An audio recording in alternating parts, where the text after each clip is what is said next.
Hey guys, tonight we're starting a dive into one of the darkest episodes in history. It's a tale where an unseen foe claimed more lives in 18 months than the 4 years of World War I. Picture this. A 23-year-old soldier wakes up feeling okay, heads to breakfast, and by evening his skin is turning blue, his lungs fill with fluid, and he's fighting for his last breath. This unfolded 50 million times globally. This is the account of the 1918 influenza pandemic, known as the Spanish flu, and how it reshaped our views on survival, society, and humanity when death strikes quicker than a farewell. So, before we go back to that chilling spring of 1918, I have a quick ask. If this tale touches you, if it draws you in for more, could you spare a second to subscribe to the channel and hit like? And here's what I'd really like to hear. Where are you as you're hearing this? Maybe tucked in bed with dim lights, or perhaps on the drive home after a tough day. Leave a comment and share. I read them all, and your thoughts mean a lot to me. Now, let's lower the lights, let the outside world slip away, and journey together to a dusty spot in Kansas where it all started, March 4th, 1918. The location, Camp Funston, Kansas, a vast military base within Fort Riley, housing 26,000 young men preparing for the war to end all wars. Envision this. The terrain around Fort Riley was harsh. Winters so cold they froze your breath instantly. Summers so hot the earth split underfoot. Between those seasons came dust storms, blinding, choking waves of yellow mist sweeping the plains like a bad dream. Then there were the horses, thousands of them. Vital and majestic, but generating 9 tons of manure monthly. 9 tons. The standard disposal: burn it. So suppose you're a new recruit, perhaps from New York City or a Georgia farm, freshly arrived at this expansive camp. The wind whips dust into your eyes, mouth, lungs. Mingled with that dust is ash from the burning manure, forming a biting, foul yellow fog that clings to you. You bunk in packed barracks, side by side with dozens of others. Privacy is a distant thought. Space is a privilege you lack. On Saturday, March 9th, a huge dust storm hit Camp Funston. The sky darkened, and that yellow haze, dust mixed with ash, rushed through like a poisonous mist. 2 days later, on Monday morning, March 11th, a company cook named Albert Gitchell entered the camp infirmary before breakfast. He was young, likely in his early 20s. He mentioned to the medic he had a bad cold. Nothing major, he figured, just a cold. Right after him came Corporal Lee Drake with similar issues, then another soldier, and another. By midday, the camp surgeon, Dr. Edward Schreiner, faced over 100 ill men. All shared the same signs: abrupt fever, pounding headaches, aches that felt like bones shattering internally. In 3 days, 522 soldiers at Camp Funston fell sick. In 3 weeks, 100 men were in the hospital. Now, here's what makes this so eerie. No one freaked out. Why should they? Influenza was routine. Annoying, yes, but not fatal. Not like typhoid or smallpox, the illnesses that really scared folks then. What they didn't realize, what they couldn't have realized, was that this wasn't regular influenza. This was novel, something the human immune system had never faced, and it was set to sweep the globe. Let me describe what Camp Funston really looked like, because grasping the setting is key to seeing how this outbreak exploded. Fort Riley spanned 20,000 acres. Camp Funston was erected inside it in the summer of 1917, hastily built to prepare troops for the war. 1 in 400 structures rose in months. These weren't cozy barracks with good airflow. They were quick wooden builds where men slept crammed together, beds sometimes inches apart. The camp was run by the 164th Depot Brigade. Their role: take in recruits and draftees, house them, outfit them, train them, then send them to France. It was a constant flow of people. Men arrived from all over the United States, from cities and farms, warm areas and cold, carrying every germ, virus, and bacterium from their regions. After weeks of training, they departed, heading to other camps or ships for Europe, taking any infections picked up at Fort Riley along. Consider it. This was an ideal setup for a pandemic. Tight spaces, bad ventilation, stress and fatigue weakening defenses, thousands arriving and leaving non-stop, forming endless transmission links, and all amid wartime priorities focused on rapid troop training and deployment, not health. Albert Gitchell, that cook who went to the infirmary on March 11th, is remembered as possibly patient zero, the first documented case of what became the Spanish flu pandemic. But here's an intriguing angle. Was he truly the first? Some historians suggest similar respiratory illnesses had circulated in Haskell County, Kansas, since January 1918. Haskell County was rural, remote, dusty, about 300 miles west of Fort Riley. The local doctor, Loring Minor, noted unusual severe respiratory cases that winter. Healthy young farmers dropped in their fields like they'd been struck. And here's the key part. Some of those young men from Haskell County reported to Camp Funston in late February and early March. They traveled back and forth, visiting home on leave, returning to camp, linking the rural cases to the military base. In any other era, the virus might have fizzled in isolated Haskell County, hitting a few hundred at most before lacking new hosts. But in 1918, America was at war. Young men mobilized by hundreds of thousands, and the U.S. military, desperate for soldiers, had built the world's most effective disease spreader. By late March 1918, the flu reached other military camps: Camp Hancock, Camp Lewis, Camp Sherman, Camp Fremont. The sequence was consistent: a few cases, then dozens, then hundreds. In April and May, over 500 prisoners at San Quentin in California fell ill with the same odd sickness. The flu wasn't limited to bases, it leaked into civilians, though still fairly mild then. Then came the scariest part. The military began sending infected troops abroad. In March 1918, 84,000 American doughboys sailed for Europe. Another 118,000 followed in April. They were stuffed into transport ships, sleeping in stacked hammocks 3 or 4 high in poorly aired holds.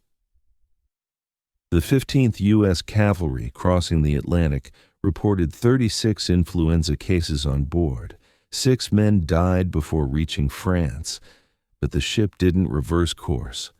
The war awaited. The flu seemed an acceptable hazard then. Let me describe life for these soldiers in spring 1918, as it explains why the virus thrived. You're a young guy, maybe 19 or 20. You've left home for the first time, thrown into a camp with thousands of strangers, drilled until you ache, fed bland food, told you'll soon head to France's trenches where thousands die daily. The stress is immense.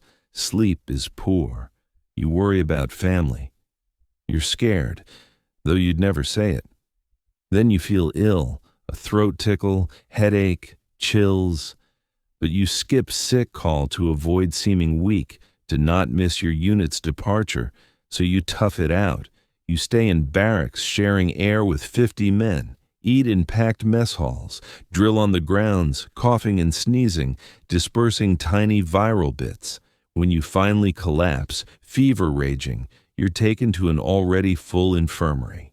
By May 1918, over 130 U.S. soldiers alone had been hospitalized with influenza. 130,000 prime-age men felled by what everyone thought was a rough flu season. The virus had rooted on 2 continents. It was in France, spreading via trenches. In England, 30,000 cases in June. It moved through Germany, hitting both sides equally. The flu was an impartial slayer. It ignored flags. But here's the odd twist that later puzzled experts and historians. In this first wave, most recovered. Yes, thousands died, but most got sick for days, fever broke, and they returned to duty in a week or two. It was rough, but not disastrous. Military leaders reviewed the data and decided the flu disrupts, but won't halt the war. Ships kept sailing, troops deployed, camps stayed open, the virus kept circulating. By July 1918, influenza had touched the world, Russia, North Africa, India, where it would kill more than anywhere. It crossed the Pacific to China, Japan, the Philippines, even distant New Zealand. Tens of thousands dead already. But this first wave was merely the opener. The virus was adapting, gearing up for more, because no one grasped then viruses mutate, they shift. Each replication in a host cell risks genetic slips, changes in structure. Most weaken the virus or do nothing, but rarely a change boosts infection, replication, immune overwhelm. In summer 1918, somewhere, perhaps French trenches, a U.S. camp, or unnamed village, the influenza virus transformed. It became far deadlier, but we'll reach that. For now, in spring and early summer 1918, the world fought a war. The flu was a bother, not a disaster. At places like Camp Funston, life continued.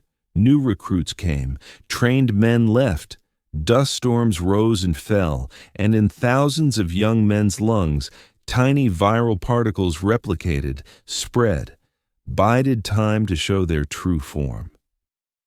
I need you to grasp something vital about this historical moment, a pattern we've seen recur, even recently. Facing a new illness, humans tend to downplay it. We make it familiar. Just the flu, folks said in 1918. Inconvenient, but we've handled flu. This bias, failing to see the familiar turn deadly, cost 50 million lives, and that's where our tale really starts. Not with Kansas's first case, but what followed. The mutation, the August-September second wave, like a plague, turning healthy youth blue, drowning them in hours, with cities that chose wisely and those that chose disastrously, with heroes rushing to the ill as others fled, with mothers losing whole families in a week, with nurses working till collapse, then resuming. This is a tale of how fragile civilization is against a microscopic foe at war. It's about bravery and fear, insight and error, science and myth. It's about a world nearly shattered by death, yet persisting. And it began on a dusty Kansas morning when young cook Albert Gitchell woke with what he thought was a cold. Soon, we'll trace that virus from Camp Funston, watch it span the globe. We'll meet those who battled it and those who dismissed it too long. We'll see a pandemic clash with world war, truth fall to propaganda, choices between health and morale become life or death. But hold this picture. 26,000 young men at Camp Funston, living tightly, sharing air, and among them, silently host to host, a virus deadlier than any man-made weapon. Spring 1918 was the start. The true horror awaited. Disasters seldom announce themselves with fanfare and storm. More often they arrive softly, almost courteously, like an unexpected visitor who knocks lightly before torching your home. That's precisely what the first wave of the Spanish flu did in spring and early summer 1918. It knocked gently. It sickened people, yes, but crucially, most recovered. And that soft knock, that misleading security, allowed the virus to set up for history's most devastating assault. Let me take you on a ship. It's late March 1918. The vessel is packed with American soldiers, young guys who've bid farewell to mothers and girlfriends, carrying pocket photos and hearts full of hope to return as heroes. They're heading to France, the Western Front, to fight in what everyone believes is the war to end wars. The ship is called a transport, but it's really a floating breeding ground. Below deck, soldiers sleep in hammocks layered 3 or 4 high. The air is heavy and stuffy. You smell sweat, tension, ocean salt blending with hundreds of men confined in a steel box for weeks. On this voyage, the 15th U.S. Cavalry crosses. Of hundreds aboard, 36 show symptoms mid-trip: fever, chills, that deep bone-shaking cough like your chest is in a grip. 6 die before France. 6 young men who endured training, leaving home, everything but an invisible virus they didn't grasp. Their bodies, canvas-wrapped and weighted, slip over the side into the dark Atlantic. No ceremony, no honors, just a short prayer and water splash. But here's what made this first wave so deceptive, so perilously misleading. The other 36 soldiers recovered. In a week or two, they were up, ready to fight. Fevers dropped, coughs eased. They felt drained, but lived. This repeated across ships, camps, thousands of cases. People sickened, most improved. Mortality, though worrisome, wasn't catastrophic. Military doctors reviewed numbers and saw something controllable. Disruptive, deadly sometimes, but not world-ending. Consider how appealing that was. As a commander in spring 1918, you had choices. Troops needed Europe now. British and French forces were worn out, desperate for fresh Americans to shift the war.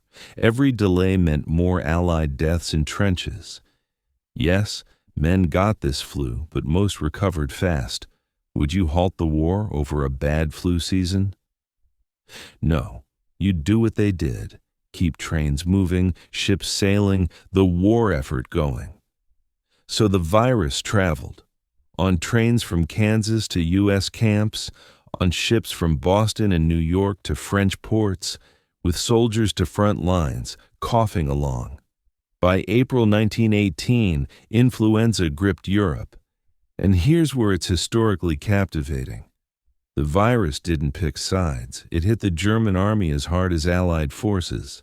Let me depict the Western Front in spring 1918, because the conditions explain the efficient spread. Imagine trenches for hundreds of miles, snaking across France and Belgium like earth scars. These aren't tidy setups. They're muddy, rat-filled ditches where men live weeks or months. Soldiers stand in knee-deep water, share sleeping holes dug into trench walls, eat food hauled through mud and rain, use latrines that are buckets or spots reeking of waste. And the stress, constant artillery, gas, sniper threats. You see friends die in unthinkable ways. Sleep is poor. A whistle could signal attack, forcing you from safety toward enemy guns. Your immune system, disease defense, is suppressed by ongoing stress, poor diet, fatigue. You're the ideal host for a respiratory virus, so when flu arrived, it spread like fire through dry brush. In June 1918, Great Britain reported 31,000 cases among troops. 31,000 unfit to fight. Months' planned attacks delayed because battalions were down. Germans faced the same. Their spring offensive, starting strong, stalled partly from ill soldiers. Here's history's irony. The flu may have extended World War I. Both sides planned breakthroughs for spring and summer 1918, believing in victory. But flu interfered. Sick units couldn't advance, supplies disrupted by bedridden men, hospitals for wounds overflowed with flu cases. The war, after 4 years and millions dead, dragged on partly from an invisible foe attacking both armies at once. Now, you might wonder, if this was so grave, why do history books emphasize the war and skim the flu? Good question. The answer exposes troubling crisis management by governments. In 1918, major warring nations enforced strict censorship. Newspapers couldn't publish morale-damaging or enemy-helping info. A French, British, or German reporter writing about flu ravaging the army?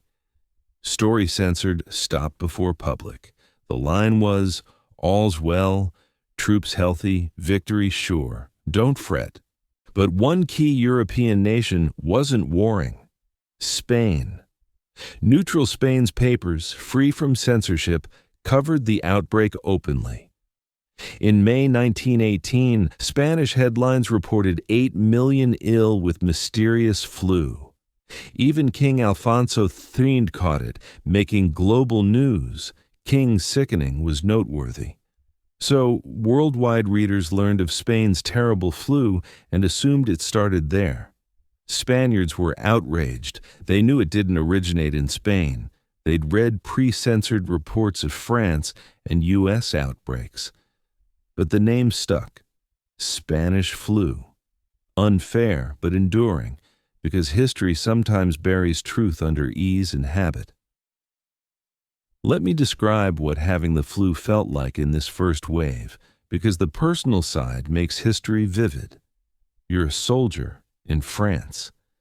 It's May, spring warmth finally arriving after brutal trench winter.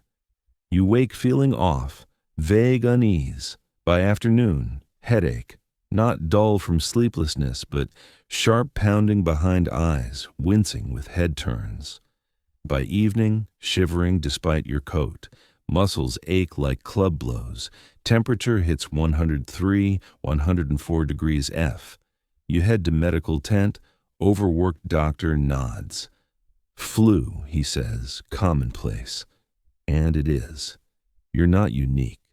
Dozens in the tent, on cots, groaning, coughing, sweating uniforms. Doctor gives aspirin if available, says drink water, sends you to rest in a corner. Then you wait 2 or 3 days. Fever rages. You drift in fever dreams. Can't eat. Throat hurts, stomach rejects food. Cough till ribs hurt. In clear moments, you wonder if this is death, not from German bullet, but stupid flu in a tent far from home. But on day 4 or 5, it shifts. Fever breaks. You wake sweat-drenched, but head pain eases. Weak, shaky, but alive, improving. Within a week, back with unit. You've lost weight. Lungs complain on exertion, but you're operational. You survived. That's most people's first-wave story. Miserable, scary, but survivable. This held everywhere the virus went. People died, but in handleable numbers. A few here, handful there. Nothing overwhelming systems. Military doctors thought they got this flu. Aggressive, harsher than usual seasonal influenza, but similar. Protocols, rest, fluids, aspirin for fever, quarantine if feasible, seemed effective enough. By late June into July 1918, the virus waned. Cases fell. Hospitals cleared. Military ops resumed normal pace. Medical officers sighed in relief. They'd weathered it. The flu was bad, but over. Summer came. Warmer weather seemed to loosen influenza's hold, which favors cooler months. New cases dwindled. Everyone agreed the crisis ended, except it hadn't. It was pausing, waiting. Because in summer 1918, no one knew influenza viruses do something terrifying, mutate. Each replication, millions in days, risks genetic changes. Like photocopying copies, most errors meaningless or worsening, but rarely by chance, an error improves the copy's job. Somewhere in summer 1918, in some lungs, some unknown host, the virus copied with a key difference. Perhaps surface proteins binding better to human cells, maybe faster replication, maybe triggering fiercer immune response. We don't know exactly today, but the outcome. The virus emerging from summer wasn't the manageable spring flu. It was worse. Ever think a problem solved, you relax, drop guard, and it returns tenfold? That's what hit the world in fall 1918. The virus wasn't beaten. It had learned, adapted, readied its true strike. And there were signs if noticed. In late July, early August, reports surfaced of flu cases seeming different, severer, quicker, deadlier, but isolated, dismissed as outliers. The war dominated. Flu was old news. Papers shifted stories. Commanders planned offensives. Civilians worried rations and casualty lists. No one watched a virus thought gone. On August 22, 1918, in French Port Brest, the second wave started. But this time, soldiers didn't sicken days and recover. They fell ill morning, dead by nightfall. Skin turned odd, blue, purple, black, as lungs flooded, drowning them on dry land, not weak or old dying, young, strong, healthy. Those sailing through first wave felled by second. 2 days later, August 24th, same lethal strain in Freetown, Sierra Leone, another key port. 3 days after, August 27th, in Boston. 3 cities, 3 continents, 5 days. The virus hadn't just mutated, it globalized terrifyingly fast, and this time, no soft knock. The house would burn. But we're jumping ahead. Before the second wave's nightmare, hold this false hope moment, summer 1918, when people believed the worst behind. That belief, that shared relief, made what followed devastating. No preparation, no readiness.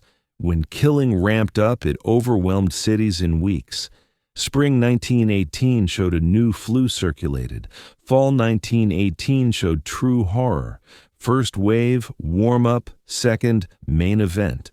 Between, in quiet summer when safety seemed sure, the virus evolved to its deadliest self. Take a breath. Next part's tough. We're entering the story's darkest phase, months when death raced through groups, bodies stacking faster than burials, hospitals out of beds, morgues out of room, social bonds fraying under mass death. But we'll navigate together, and beyond, profound lessons on ignoring science, wrong priorities, dropping guard early. First wave's deceptive calm ended. The real pandemic began. There's a point in every horror tale when you realize the monster you saw was its shadow. The true terror waited in dark, building power, ready to emerge. For the world. In summer 1918, that point came on a warm August day when doctors saw patients not just ill, but dying in ways defying medical knowledge of influenza. Let me guide you through the biology of the change, keeping it simple as a bedtime tale should, because grasping the shift is key to why the second wave turned catastrophically lethal. Picture the influenza virus as a small ball with spikes, like a tiny sea mine drifting in air. Those spikes are proteins, hemagglutinin and neuraminidase. No need to recall names, but know their role. The spikes unlock human cells, letting the virus enter and copy itself. Now, here's the intrigue. Each copy, and it makes millions in one person, has small copying errors, like telephone game where messages alter passing along. Most errors harmless, some weaken the virus, but rarely randomly an error improves it. A spike change might unlock cells better, another might speed replication. This is mutation, evolution speeding up enough to amaze Charles Darwin. In summer 1918, amid war chaos, crowded ships, trenches, hospitals, the influenza virus won the genetic jackpot. It became what scientists term highly pathogenic, meaning a killing machine. But what changed? Recent studies by scientists reconstructing the 1918 virus from pandemic victims' tissue samples, brilliant yet scary, showed remarkable things. The mutated virus altered at least 3 genes, making it brutally effective at lung attacks. Here's the impact. First, it replicated faster in cells. Spring version took days to peak, fall overwhelmed in hours. Second, it sparked extreme immune response. Body's defenses, sensing the aggressor, overflooded lungs with cells and inflammatory chemicals. A cytokine storm, more on its deadliness later. Third, crucially, it excelled at harming delicate lung tissue, setting up bacterial pneumonia. Let me show what this meant practically, tying science to human lives. It's August 22, 1918. You're a sailor in Brest, France, a bustling military harbor. Brest receives American troops and supplies from across the Atlantic. It's crowded, chaotic, soldiers in dozen languages, ships constant. You wake fine, eat with mates, joke, maybe pen a letter home saying you're well. By lunch, headache, not bad, just nagging. By mid-afternoon, shivering despite heat, bones feeling crushed. By evening, in medical ward, doctor looks at you with not concern or sympathy, but fear. Temperature 105 degrees F. Skin bluish, especially lips and nails. Cyanosis, meaning blood lacks oxygen. Lungs flooding, breath struggle. Cough yields not clear phlegm, but thick, bloody, rust-colored. Terrifyingly, by midnight, you could be dead. Hours from healthy to corpse. Doctors witnessing were scarred. One in a military hospital journaled patients getting the most vicious pneumonia he'd seen. Once cyanosis hit, it was air struggle till suffocation. Another described helpless as flu patients died, clearing blood-tinged froth gushing from nose and mouth. Imagine as a doctor seeing this, years trained in anatomy, physiology, disease, suddenly facing something killing faster than treatment. That turns healthy youth to corpses so quick you barely note names before next patient. Many doctors and nurses later had what we'd call PTSD, nightmares years on of blue faces, drowning sounds. I noted the deadly second wave hit nearly simultaneously in 3 cities. Brest, August 22nd, Freetown, August 24th, Boston, August 27th. A great pandemic mystery. How did the same lethal variant appear in spots thousands of miles apart in 5 days? Likely mutation happened earlier, probably July, spreading silently before reaching ports. Ships with infected but asymptomatic people docked, unleashing into dense populations. Freetown, a vital coaling stop, saw hundreds of vessels monthly. Coal loaders worked close to global sailors. When deadly flu struck Freetown, it surged like a tsunami. Weeks later, 2% of Sierra Leone's population dead. 2%. Imagine 2 of every 100 you know vanishing monthly. That's what occurred. But Boston became the second wave's U.S. entry. On August 27th, Commonwealth pier sailors reported sick with symptoms worse than spring flu. Navy doctors weren't too worried initially. They'd handled flu earlier. But in 48 hours, they knew it differed.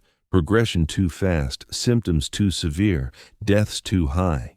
From Boston, the virus spread outward like pond ripples, each carrying death. Up coast to Portland, Maine, south to New York, west on rails, leaping city to town terrifyingly quick. Remember, 1918, no commercial flights, long travel by train or ship. Yet the virus crossed the U.S. in weeks, like using transport not invented for 50 years.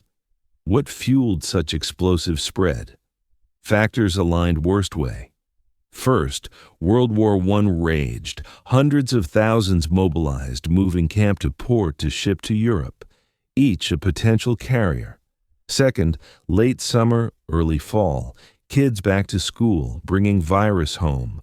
Third, no health infrastructure to track or contain such speed, no national coordination, no fast info sharing. Communities fended alone, often learning of virus when death started. Fourth, key, deliberate info suppression on virus deadliness, war priority. Governments avoided panic, morale harm. Newspapers downplayed. Officials said normal flu. Continued daily life. This blackout left no warning. By realization, too late. A specific example of speed, Camp Devens near Boston. September 8, 1918, 12 days post first Boston case, a doctor wrote a colleague describing nightmare conditions, the camp, usually handling sick fine, overwhelmed by flu. Hundreds ill daily, hospital beds full, barracks turned wards, then patients on ground, no space. He described men dying so fast bodies turned dark purple, black from oxygen lack. It was horrible. He couldn't say otherwise. Young, fit men arriving healthy, dead in day or two. Morgue overflowed. Refrigerated train cars stored bodies. No room. You might think authorities noticed, raised alarm, right? Here's infuriating, heartbreaking part. Some tried. Doctors, health officials saw, pushed hard action, closed schools, banned gatherings, enforced quarantines, but opposed by forces, military needing troop flow, businesses hating disruption, attitude war trumped all, including health. This tension, health versus priorities, recurs in our story. Central tragedy. Some cities heeded doctors, took early action, spared worse deaths. Others ignored or delayed, favoring economy or morale over lives. Those paid dearly. Difference between smart and foolish, life and death, often hinged on power holders understanding science or not, acting quick or hesitating. The virus ignored politics, economy, strategy. It spread, mutated, killed. By September, every U.S. state. By early October, every continent but Antarctica. Second wave, not just deadlier than first, deadlier than cholera, typhoid, even medieval plague in speed and scale, but grasp. This mutation, summer transformation to terrible, wasn't inevitable. Different conditions. No wars, troop moves, crowds, info suppression. Virus might fizzle in isolates. Mutation might occur, but lack hosts for pandemic. 1918. Tragedy, not just deadly virus emergence. Human choices, systems, priorities created perfect conditions for killing on unimaginable scale. As we head into October 1918, horror, deadliest month in modern pandemic history, remember, not mere natural disaster. Biology met circumstance, viral evolution met human choice. Virus supplied weapon, society supplied battlefield. What followed taught lessons we tragically relearn. Mutation done, virus ready. Unleashed on unaware populations. Weeks turned cities from working societies to places death roamed streets, normalized. Ambulance bells ceaseless, families lost all in week. Line between civilization and chaos thinned terrifyingly. But those stories of cities, families, people trying survival against unseen, misunderstood, we head there next. Biology set stage. Now, see what it meant for real people, real lives. And we'll start with two cities choosing differently, paying differently. Curtain rises on main act. Wish I could say it eases. Truth. Hardest part just starts. Sometimes life-death difference boils to one choice by one person on one day. Sometimes that choice so obviously foolish hindsight, it warns generations. September 28, 1918, Philadelphia, Pennsylvania was such day. What occurred killed more in one city than some World War I battles. Tragedy, completely preventable. Let me set scene, context vital. Mid-September 1918, Philadelphia, America's third largest city, 1.7 million residents. Major industrial hub, busy port, neighborhoods where Italian immigrants neighbor Irish, Jewish merchants with German craftsmen. War rages in Europe, Philadelphia deeply involved. Factories produce ships, uniforms, ammo. Everyone knows someone overseas. Mood mixes patriotism, worry, fatigue. September 17th, 11 days before fateful date, first civilian deadly flu strain cases appear in Philadelphia. Few report to hospitals with severe breathing issues. Doctors spot it as aggressive flu devastating camps. They alert City Health Commissioner Wilmer Cruzen, say, "This serious, not spring flu. Death's coming, act now." Cruzen's response, minimized, public statement, no alarm. Distributed 20,000 flyers, cover coughs, sneezes, good but insufficient for coming. Critically, he let massive September 28th parade proceed. Understand parade, liberty, loan parade to sell war bonds, citizen loans funding war. Such parades nationwide. Patriotic shows boosting morale, bond sales, bands, scouts, uniformed military, women's groups, floats, celebration of unity, strength. But problem. By September 28th, 600 sailors sick at Philadelphia Naval Yard, 47 civilians diagnosed, deaths happening, doctors begged Cruzen cancel, pointed to Boston's September 3rd parade. Days later, hospitals overrun. Link clear. Big crowds spread virus. Cancel only logical. But Cruzen refused. Here's psychology of crisis leadership, not just one bad call. Cruzen pressured multiple ways. Military wanted parade for morale, funds. Businesses invested in prep. Politicians feared seeming weak, unpatriotic. Pervasive attitude. Can't let flu disrupt. We're Americans, strong, push on. Morning before parade, September 27th, Cruzen quoted in Philadelphia Evening Bulletin, "If careless, thousands cases, epidemic uncontrollable." He knew. Same article, 118 diagnosed, still, parade went. Picture, September 28th, 1918, fine late summer day, Philadelphia. Sun shines. Streets decked red, white, blue. People anticipated weeks. 10 a.m., parade starts Broad Street, main route. 2 miles through city heart. Crowds come. 200,000 lined streets, packed shoulder to shoulder, mass endless. 200,000, like 3 full stadiums squeezed on street. No distancing, concept unknown. No masks but few homemade from handkerchiefs. 200,000 sharing air, close for breaths, cheering shouts as parade passes. Parade spectacular.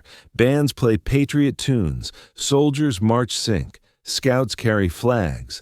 Women's groups wave. Warplanes overhead. Engines roar. Excitement builds. Organizers dream. Huge American unity show. Photos, smiling faces, flags celebrating city, but invisible in crowd, passing with coughs, sneezes, cheers, virus, deadly mutated strain killing healthy adults hours. If virus could craft spread event, it'd be Liberty Loan Parade. 200,000 close hours, then scattering neighborhoods, carrying infection home to families, jobs, churches. Results catastrophic. Within 72 hours, all beds in Philadelphia's 31 hospitals full. 3 days, entire medical system overwhelmed, and just start. Week later, 4,500 dead, 4,500 corpses, 7 days, over 600 daily. City panicked shut, schools, churches, theaters close, but too late. Virus everywhere, infecting faster than counts.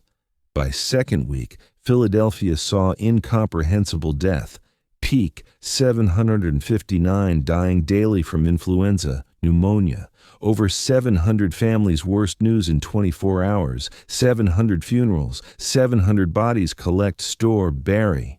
Here's horror. City couldn't cope. Morgues full days. Used cold storage for food to hold bodies. Those full. Refrigerated train cars near hospitals as mobile morgues. Those full. Bodies piled homes. No place else. Families wait 3, 4, 5 days collection. No one comes. Overwhelmed. Coffins ran out. Carpenters worked non-stop, couldn't match deaths. Some families buried loved ones in makeshift boxes, crates, whatever. Others waited so long, bodies decomposed homes, adding health crisis. Some neighborhoods smelled unbearable. Gravediggers short, workers sick or fled. City paid premium for diggers. Still short. Cemeteries dug mass graves, bodies 20 or 30 together, often unmarked. Families wanting proper burials settled for unmarked trenches with strangers. One nurse in Philadelphia hospital wrote later of wards every bed dying patient. Sound. Constant coughs, gasps, breaths, struggle.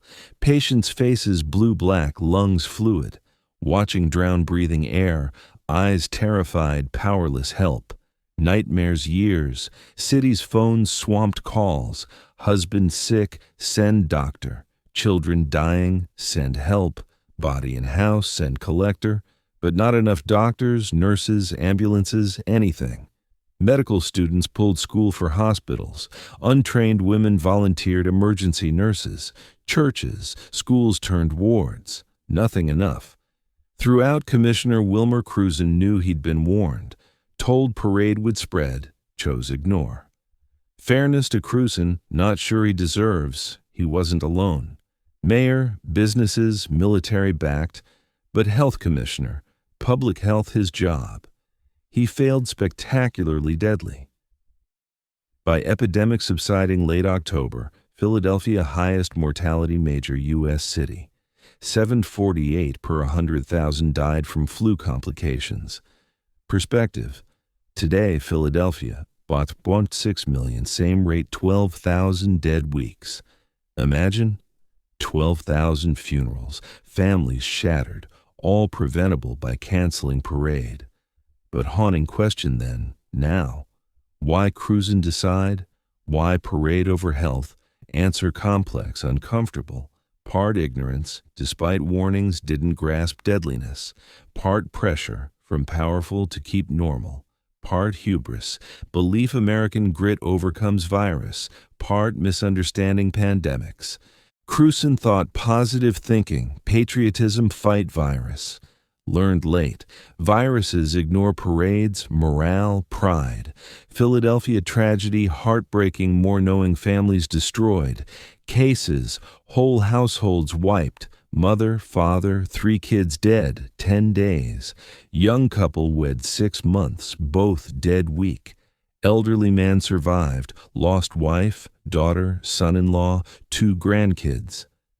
October 1918, Philadelphia obituary pages depressing, page after page death notices, young faces from memorials, lives cut short.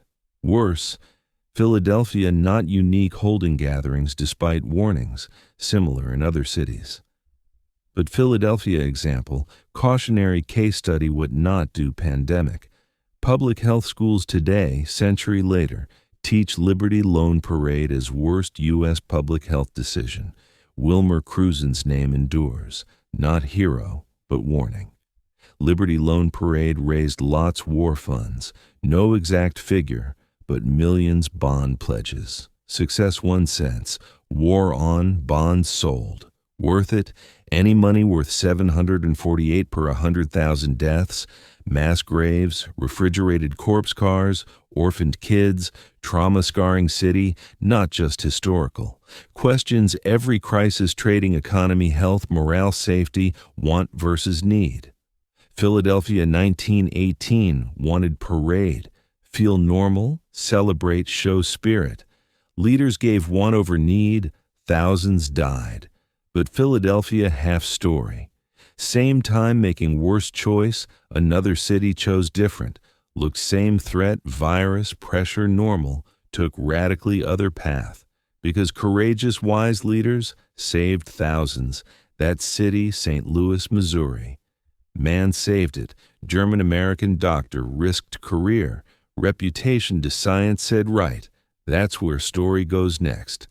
From disaster to something amid death we can call hope. Heroes don't always wear capes or charge battle swords drawn. Sometimes hero middle-aged doctor German surname in country-warring Germany who reviews evidence, trusts science, makes hardest leader call, act decisively when all say wait, cautious, not overreact.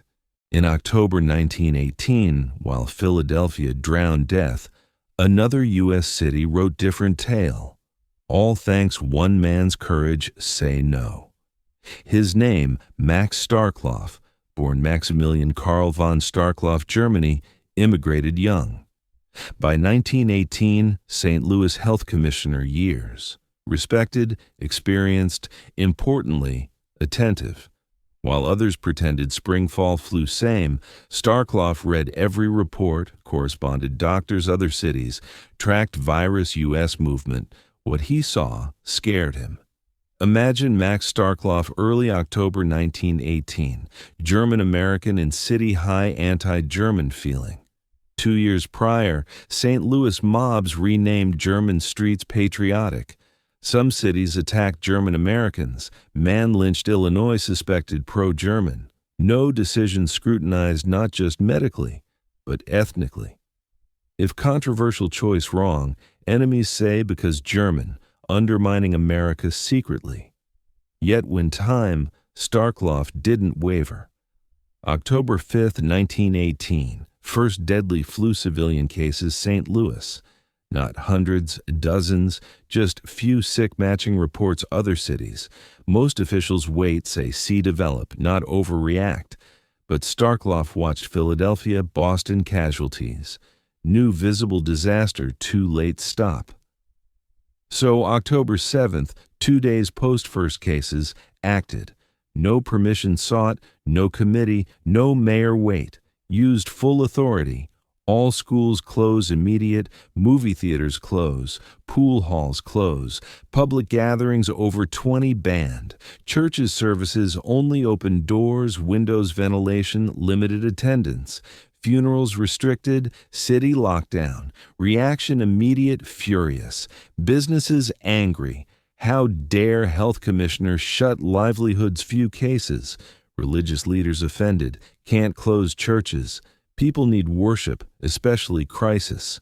Politicians worried, dramatic action panic, whispers, German doctor using flu hurt American morale, working enemy. But Starkloff had ally Mayor Henry Keel. Crucial. Why St. Louis succeeded, Philadelphia failed.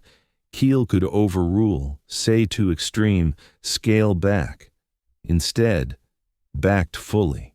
Business leaders demanded meet reopen. Keel sent police block doors. Actually happened. St. Louis mayor cops prevent businessmen meet complain shutdown. Imagine courage? Mayor knew political suicide. Blamed, criticized, maybe ousted. Did anyway. Trusted science. Starkloff didn't just order hope.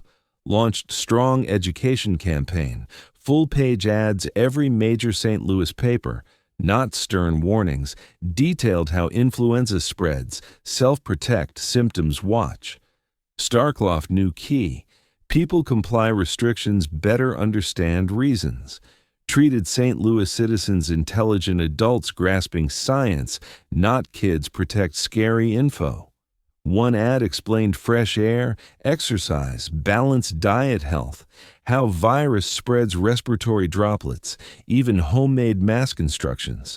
Though, interesting, Starkloff's skeptical mask effectiveness didn't mandate like some cities. Focus, reduce people contact, period. Stay home possible. If out, distance, no groups. Simple, clear, repeated. St. Louis papers, especially St. Louis Star and Times, backed shutdown fully. Published daily case updates, real numbers, not minimized. Lists canceled events, church services, weddings, gatherings. Printed dead names, each death newsworthy, keeping pandemic real visible. Opposite most cities, newspapers censoring or burying flu stories. St. Louis radical transparency worked, but fascinating. Starkloff flexible, made exceptions science-backed. Allowed some schools open proving ventilation, student distance, permitted outdoor gatherings strict, not ideology or fear, risk assessment, pragmatic flexibility boosted compliance. People saw reasonable, not dictatorial, and worked.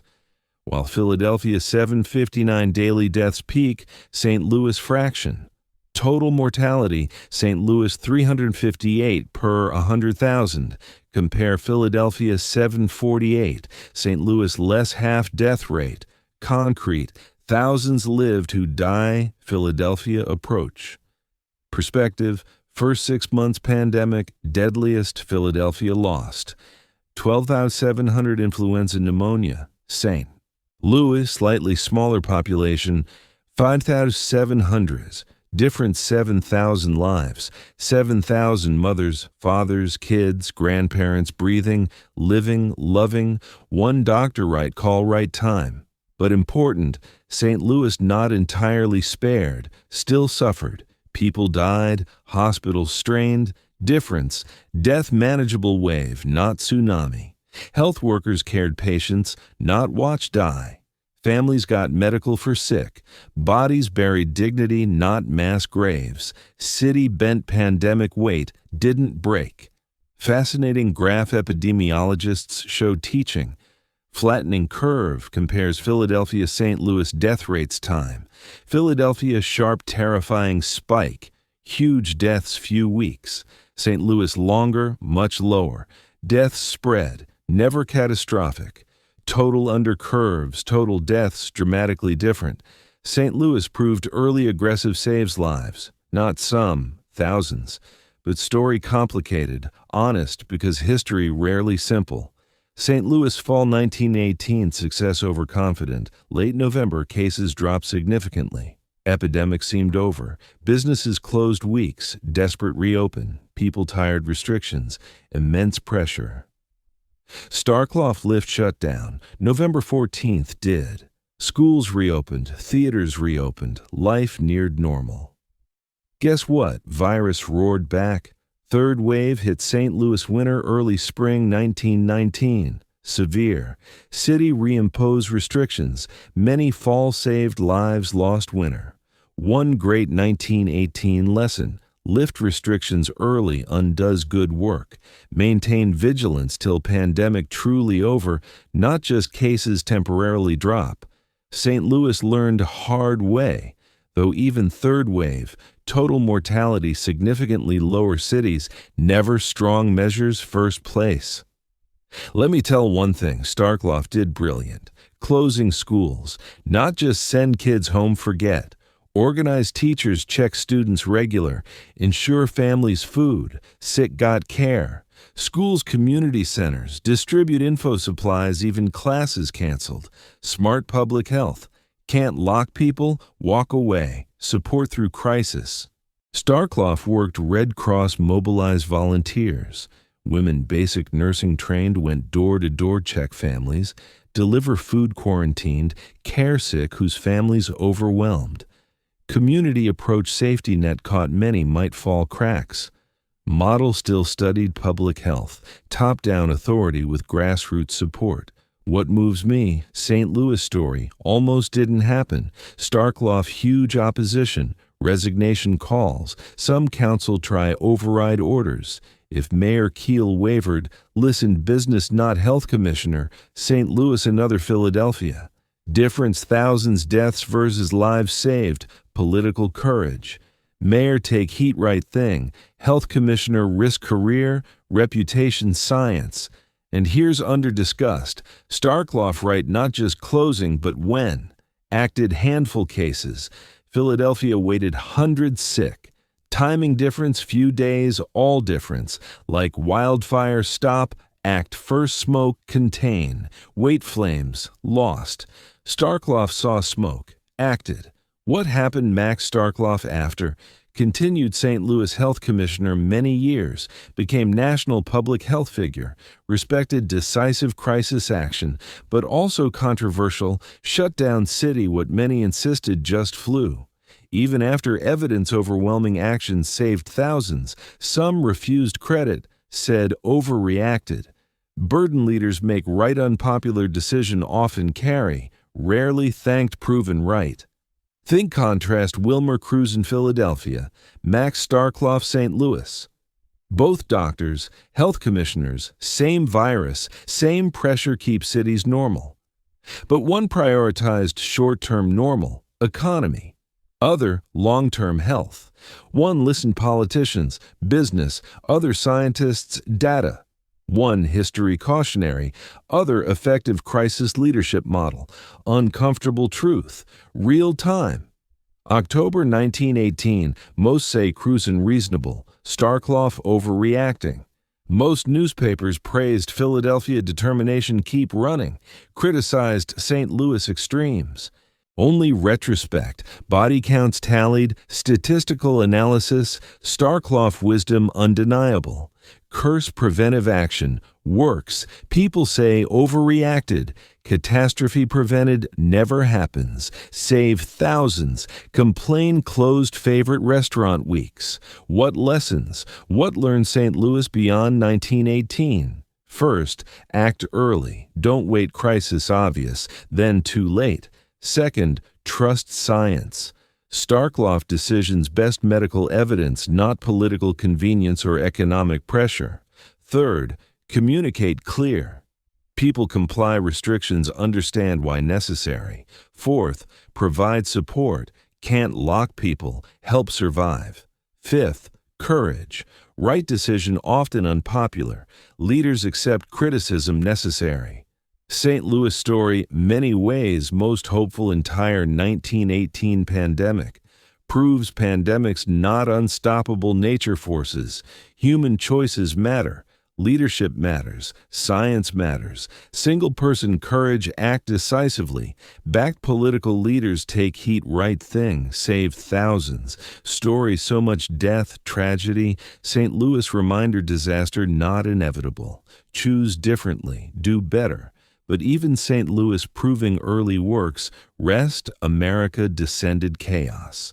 October 1918, approaching, deadliest month, deadliest modern pandemic. Hundreds, thousands die. Hospitals collapse. American society social fabric tested unimaginable ways. Amid death, discover profound who lives, dies pandemic. Why strongest, healthiest youth often died first. That mystery, terrible paradox where story turns next. October, most years, month falling leaves, harvest festivals, pumpkins, winter prep. But October 1918 different, month death moved freely streets, almost ordinary. Phrase, see tomorrow, risk no one took. Month entire cities stopped, none healthy keep running. If hell calendar, October 1918 circled red. Number understand scale, U.S. alone, 292,000 died influenza, pneumonia. September-December 1918. October, worst. Single month, more Americans died flu than combat entire World War I. More Korea, Vietnam, 1 month, one virus. Death toll surpassed years military conflict. America, one luckier countries. Travel India, defies comprehension. 1918-1919, 12th and 15 million died India. 12-15 million, 5% entire population then gone. Perspective, 5% current U.S. population die 18 months. Over 16 million. Everyone knows someone dead. Multiple, that's India. Bombay, now Mumbai. Population, 1.1 million, 15,000 died weeks. Streets funeral processions, cremation grounds ran non-stop, smoke miles. Ganges so full bodies, families couldn't afford cremations, placed loved ones sacred water, authorities intervened.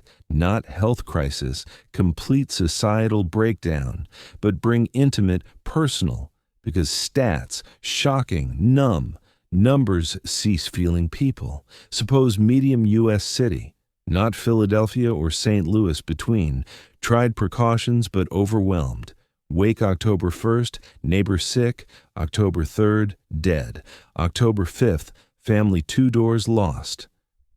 Father, October 8th, school closed. 3 teachers dead, half students absent. October 10th, best friend's whole family bedridden. October 12th, friend's wife died. October 15th, friend gone. October 20th, funerals, many churches can't cope. October 25th, stopped counting dead. Too many, grief overwhelming. All immediate neighborhood, multiply every neighborhood, city, country, grasp scale. Healthcare collapsed, hard overstate, complete fall. Netherlands, 40,000 died influenza, acute respiratory weeks. Dutch hospitals stopped admissions. Sick? Go home, pray. Doctors' impossible choices. Who bed? Who home die? Remember, no treatment, no antibiotics, bacterial pneumonia, no ventilators, ICUs. Doctor little more than hold hand, watch drown fluids. And doctors, nurses dying too. Great Lakes Naval Training Station, 25 Navy nurses died weeks. Young women 20s signed serve country, ended pandemic front lines. 7 those nurses, Great Lakes alone.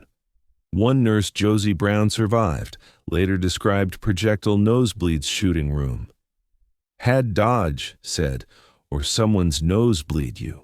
Blood spray fountain, medical students pulled classes. 3rd, 4th year barely trained, sent emergency doctors, no one else. Imagine? 23, never treated seriously ill, suddenly only authority ward dying. Some students caught flu, died. Went lectures, dead days. One doctor journaled, never seen this. Men dying fast, turning blue-black eyes. No stop, most discouraging ever. Trained healer admitting powerless, that honesty heartbreaking. But despite, doctors kept showing, made house calls, exposing infection each, worked collapse. Could what had, not much, but all offer. Cities across America, 3rd, 4th year medical students pulled classes, sent emergency hospitals. Kids, really, early 20s, barely drink legal, asked life-death decisions. No one else. Some rose magnificently, some broke pressure, some caught flu, died before practice real medicine. One row medical students photo Baltimore hospital, white coats, haunted eyes camera, exhaustion, fear, determination. 3 that photo died month taken. 3 young men whole careers ahead, dead before began. Every C photo, wonder diseases might cured, patients saved. What medicine contributions world lost they died. Heroes 1918 pandemic not perfect. Mistakes, believed wrong things, sometimes fears, prejudices affect work. But showed up day after day, shift after shift, showing up, simple act, continue care, everything apart. Heroism looks like. Not glamorous, no dramatic rescues, last stands. Just showing up there, doing needed, even terrified, exhausted, might die. As pandemic wore, weeks October, November, heroes saw shift. New cases declined, hospitals empty beds, death rates still horrific, no longer exponential, worst passing. But even crisis eased, questions remained. Why this? Why strong die, weak live? Why some communities suffer catastrophically, others unscathed? Importantly, desperate measures people take protect, which actually worked. Those questions, masks, quarantines, ways fight, invisible enemy, territory explore next. Because understanding what worked not could save lives next pandemic. There will be next. Always is. Fear drives strange actions. When death walks neighborhood, no cure. Doctors helpless everyone else. People try anything. Wear camphor bags, necks like amulets. Drink whiskey till stand, convinced alcohol kills germs. Swallow pills, ground herbs. Empty wallets, nothing else. Cover faces cloth. Hope thin barrier keeps death lungs. Fall 1918, pandemic raged. Humanity threw everything C-stick. Some worked, most not. Sorting effective from desperate superstition, life-death. Start masks.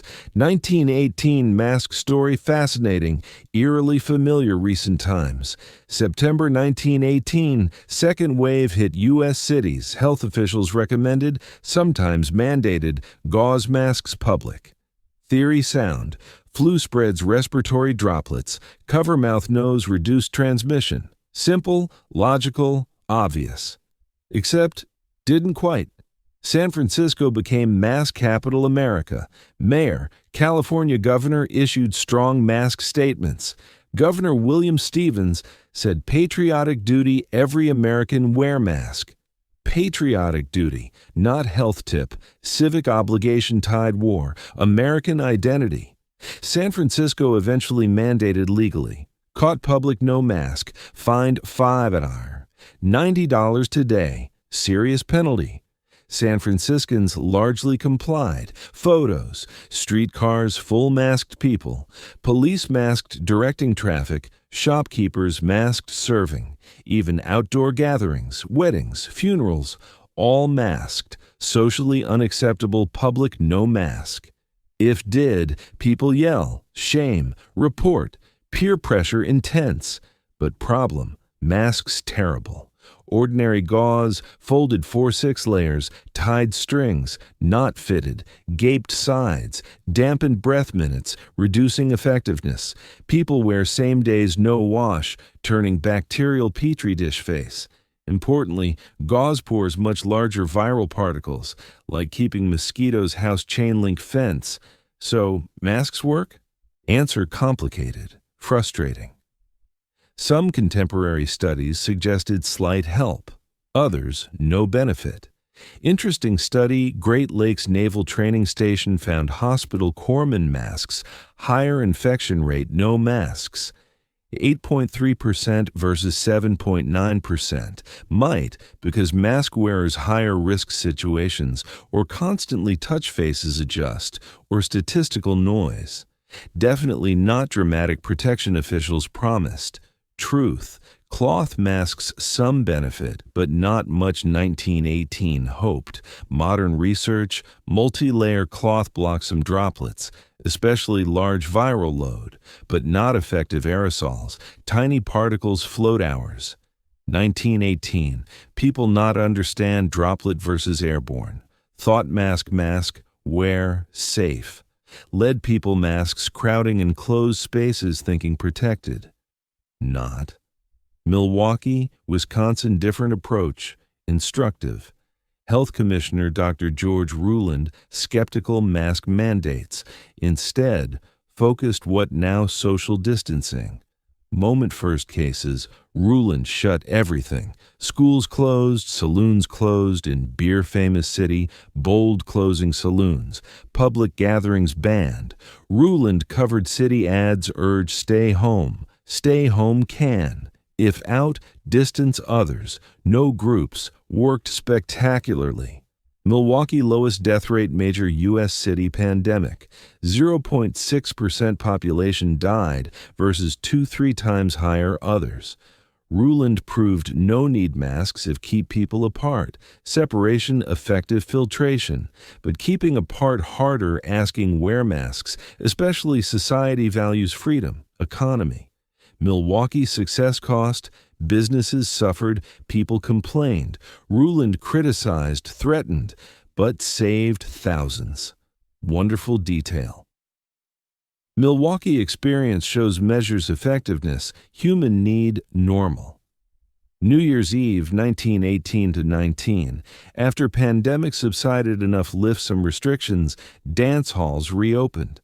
Milwaukee Sentinel described, dance hall revelers 6-layer gauze masks waltzing, looking band hold up men neck up. People desperate social interaction, normal, willing dance masks look ridiculous. kind, endearing. Humans find ways celebrate even disaster midst. Now, other things people tried. Desperation bred snake oil, superstition industry, camphor hugely popular. Waxy, strong smell from camphor trees. People believed wearing camphor bag neck ward disease. Theory, smell purify breathed air, or germs repelled odor. Needless say, did nothing, but felt taking action, psychological comfort, no medical. Whiskey alcohols widely believed to prevent cure flu. Some doctors prescribed whiskey patients, reasoning alcohol kills germs. True petri dish, not same human body. Drinking enough kill lung viruses kill you first, but people tried. Liquor sales spiked pandemic, not all recreational, genuinely believed medicating. Belief so widespread. Prohibition, January 1920, months post-pandemic peak, many protested need alcohol medical. Then, aspirin. Aspirin miracle drug, early 20th century. One first synthetic meds, Bayer, marketed cure headaches, heart disease. Pandemic hit, doctors prescribed aggressively, very. Doses 20-30 grains, modern 5 grains. So 4-6 times normal, multiple times day. Horrifying. Modern research suggests high doses may kill people. High aspirin cause lung fluid buildup, stomach lining damage, internal bleeding, cascade problems, already critically ill. Some researchers estimate significant percentage flu-attributed deaths actually aspirin poisoning. Medicine supposed save may killed. Doctor's best knowledge, but best not enough. Sobering reminder, medical intervention, well-intentioned, harm underlying science wrong.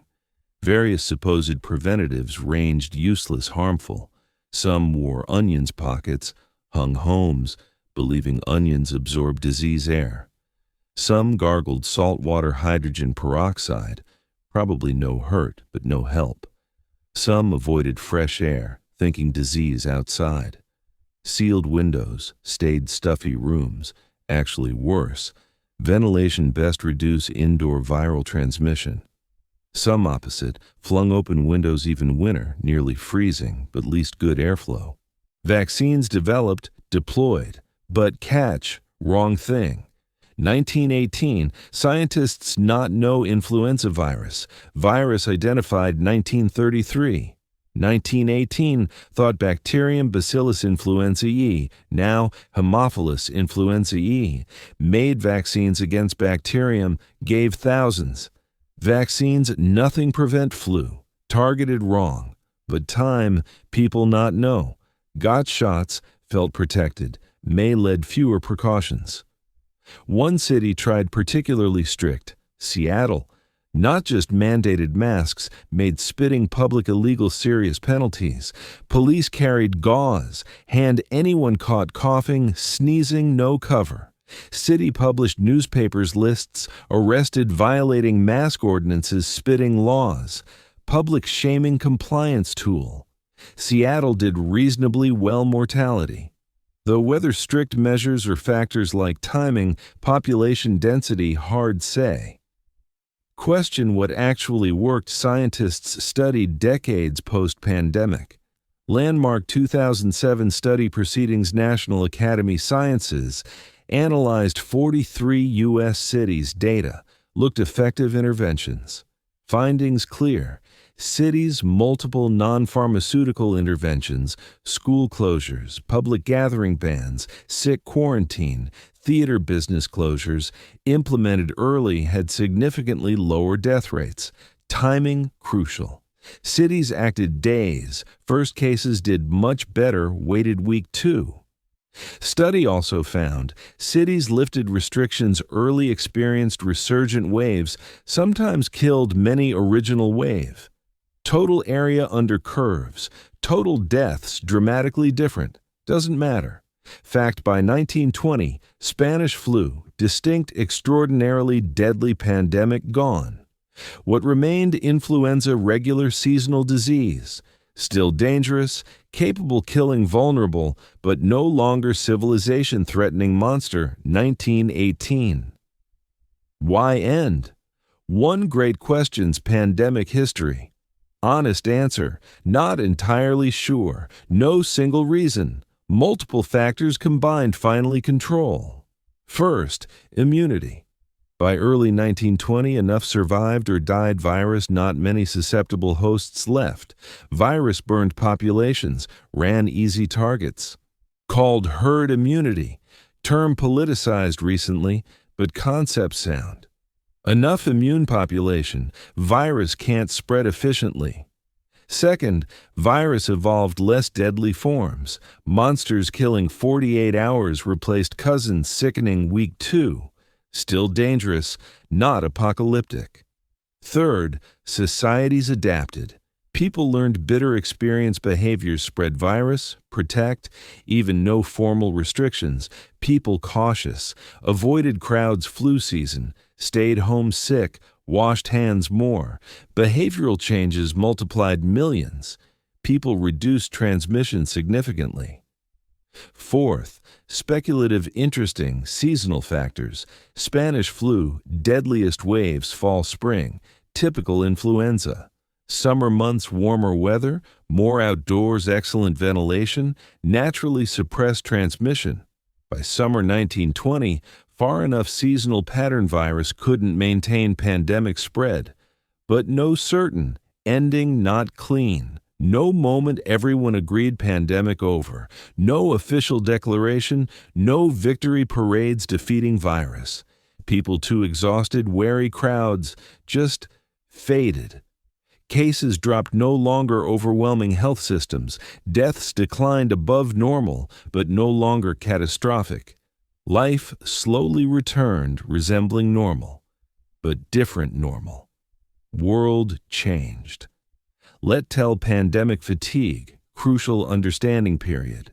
By third wave, many couldn't sustain fear vigilance. Humans not designed high alert months end. Stress response, acute threats, tiger bushes, enemy gates, not chronic. After a while, brain says, can't keep. Pretend danger passed, weather has, manifested ways, mask ordinances followed religiously. October widely ignored March. People avoided crowds fall, attended public gatherings spring, not stupid selfish, used up fear caution, nothing left. Some public health officials recognized, adjusted strategies, focus important restrictions, let go less critical. Others tried maintain strict, found ignored, losing credibility. Lesson long-term crisis management, can't ask maximum effort indefinitely. Pace them. Recognize compliance wane time, plan accordingly. Places managed third wave, best understood psychological reality, worked with not against. As pandemic finally loosened grip world 1920, people faced reckoning. How many died? Honest, never know exactly. Record-keeping inconsistent, especially rural colonized territories, local deaths often not counted. Estimates 50 million, 100 million worldwide. 50 to 100 million. World population, or 1.8 billion, means between 3–6% all humans alive. 1918 died flu, 3–6%. Sink in. United States, 65,000 died. More all-American combat deaths World War I, World War II, Korea, Vietnam combined. India, between 12–15 million. Does Europe, 2.6 million, just 1918–19 phase. Remote areas, colonized territories, places no one counting, uncounted millions more.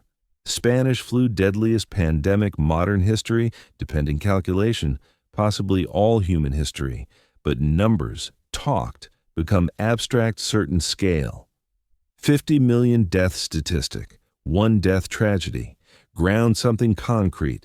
United States 1918, average life expectancy dropped 12 years. 12 years. Single year, Americans lost decade life expectancy, many died young. Not just number, entire generations affected, families destroyed, futures never happened. Think all things not occur because Spanish flu. Artists never created masterpieces. Scientists never made discoveries. Teachers never taught. Parents never raised children. Children never grew to become parents. Pandemic created holes human civilization fabric. Millions holes.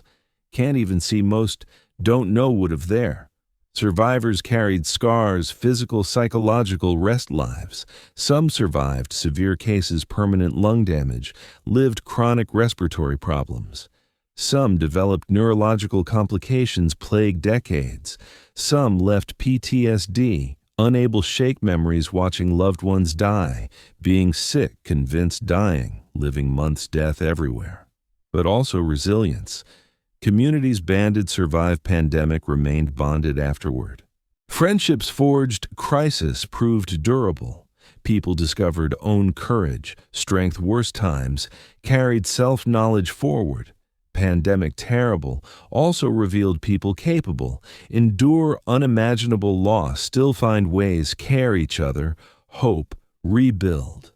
As Stan century later, looking back, Spanish flu pandemic 1918 finally asked big questions. What all mean? What lessons humanity learn or fail learn? How this pandemic shaped 20th century beyond? What teach us science, society, ourselves? Those questions, legacy questions. Where finish our journey? Because story Spanish flu not just happened. What means taught us, whether wise enough, remember lessons needed again. Every disaster mysteries. Questions haunt long after immediate crisis passed. Spanish flu, one mystery overshadowed others. One defied logic.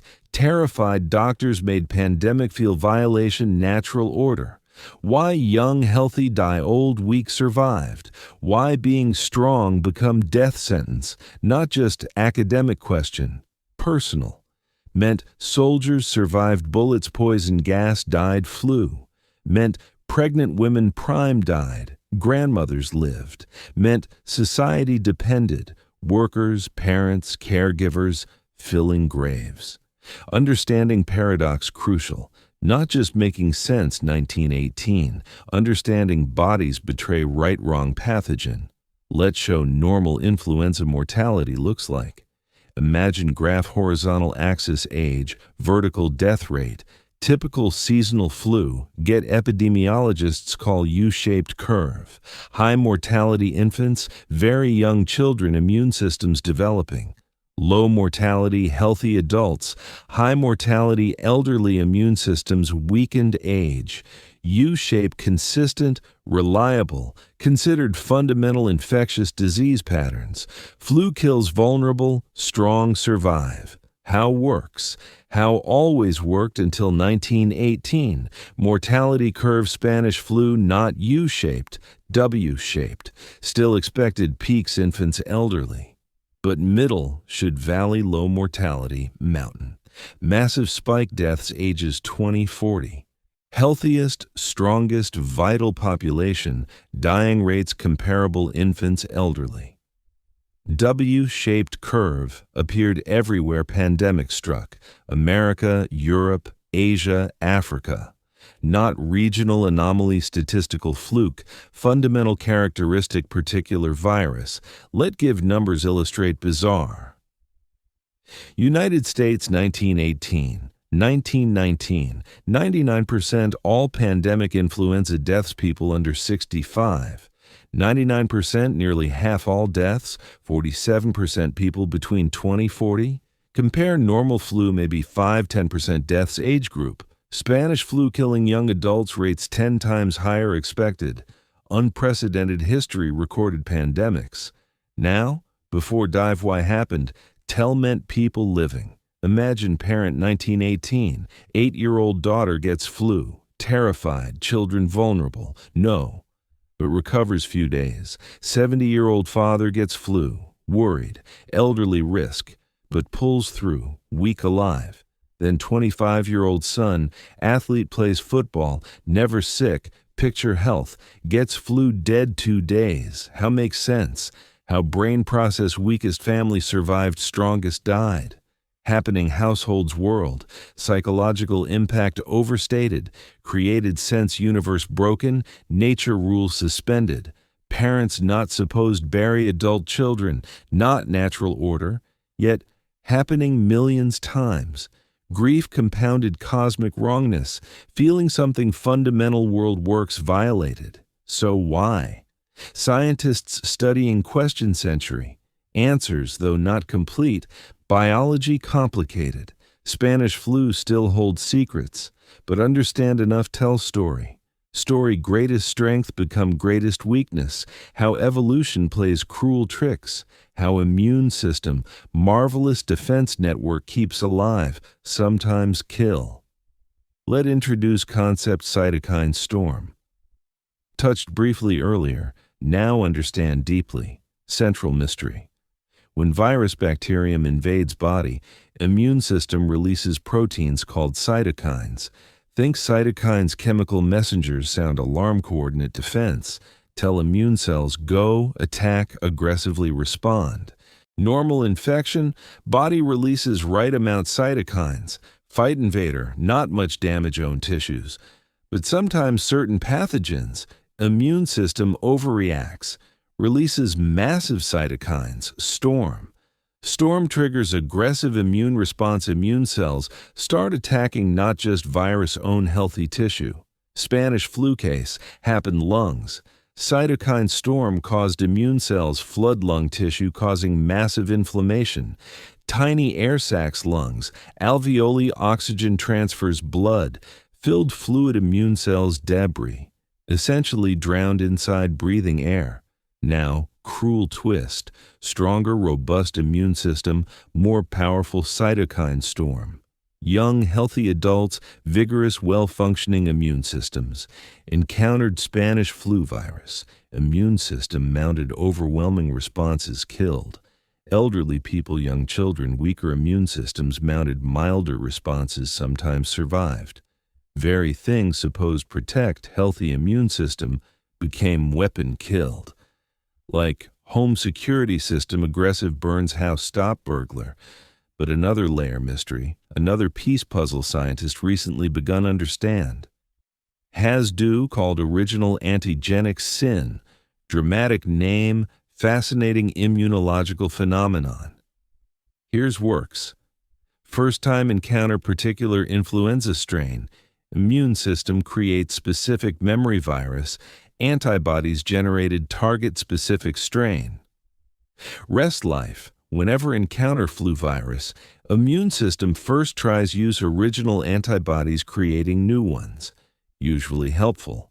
Why not get same flu twice, but can backfire?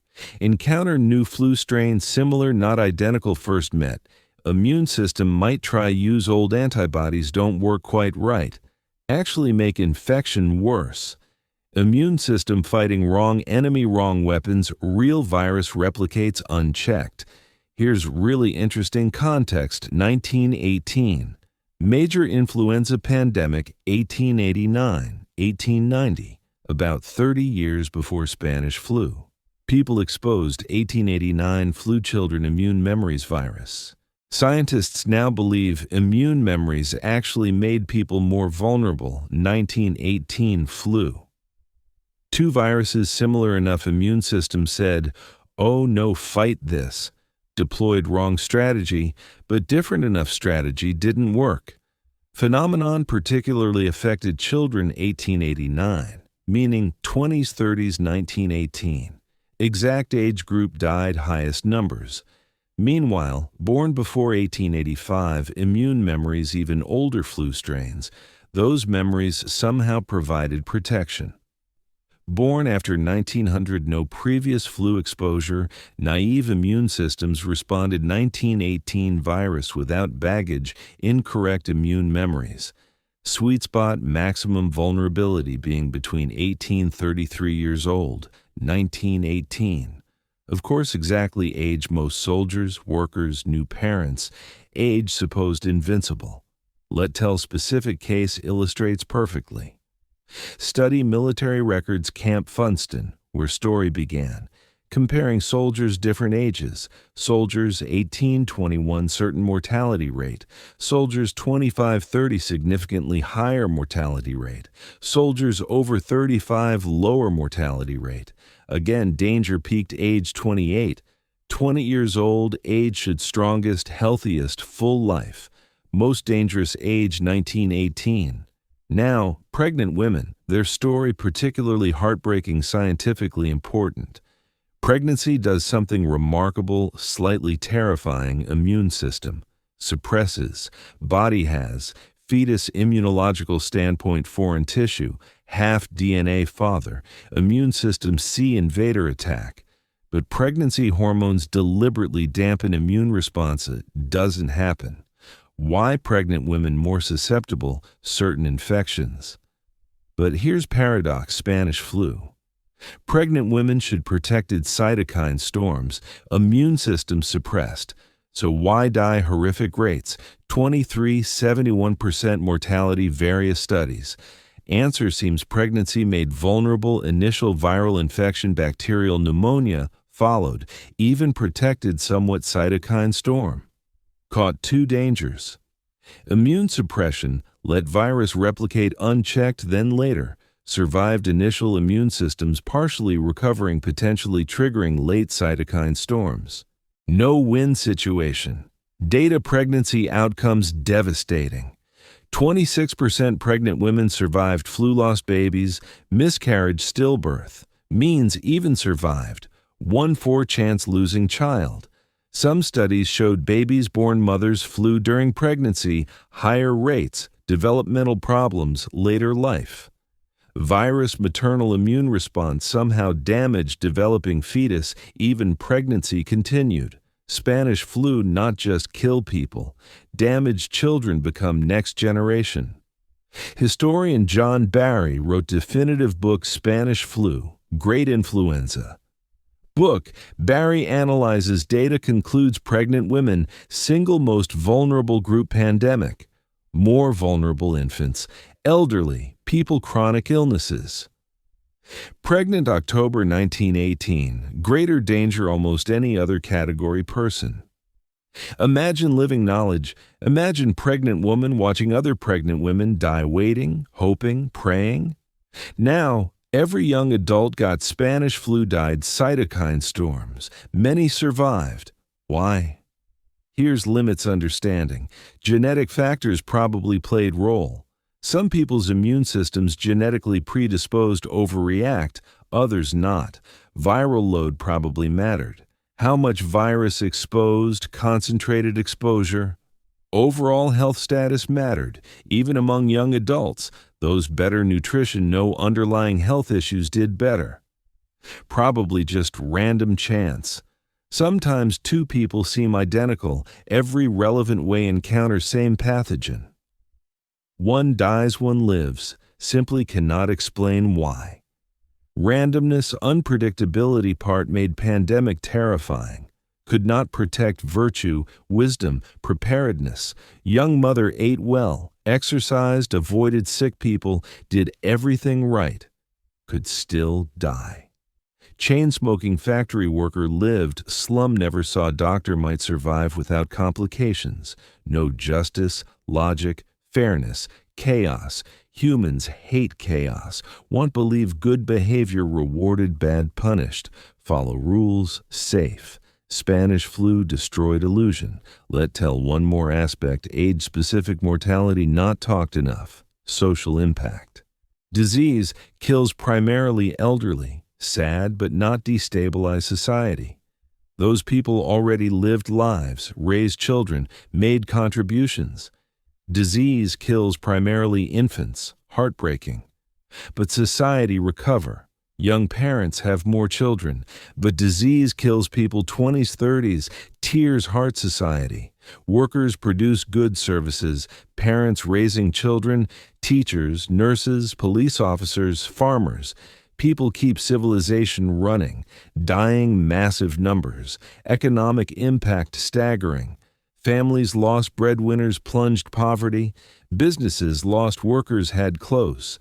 Farms lost laborers, harvest season crops rotted fields, schools lost teachers had shut down, entire productive capacity society compromised, beyond economic social impact, millions orphans no parents raise, widows, widowers lost partners, children lost one both parents. Fabric family community holds society together shredded. Story from New York City illustrates perfectly. Tenement family, mother, father, 5 children, all sick flu. Public health department ordered quarantine apartment, but Father Day laborer paid daily. No work, family no eat. So despite sick, quarantine order, went work. Died 3 days later, probably spreading virus dozens others' way. Selfish? Desperate father keep children alive? Answer both. That's tragedy. Public health measures only work. Society provides support. Actually follow. Let tell funerals. Restrictions funerals some painful measures imposed many cities. Funerals limited 15 minutes. 15 minutes say goodbye loved one. No wake, no extended family gathering. No traditional rituals help process grief. Just 15 minutes everyone leave. Some cities banned funerals entirely, period-limited attendance, immediate family only, people died alone, hospitals buried alone, cemeteries, families never got closure, particularly hard communities, strong funeral traditions, Irish-American, Italian-American, Jewish communities, elaborate death rituals, central cultural identity.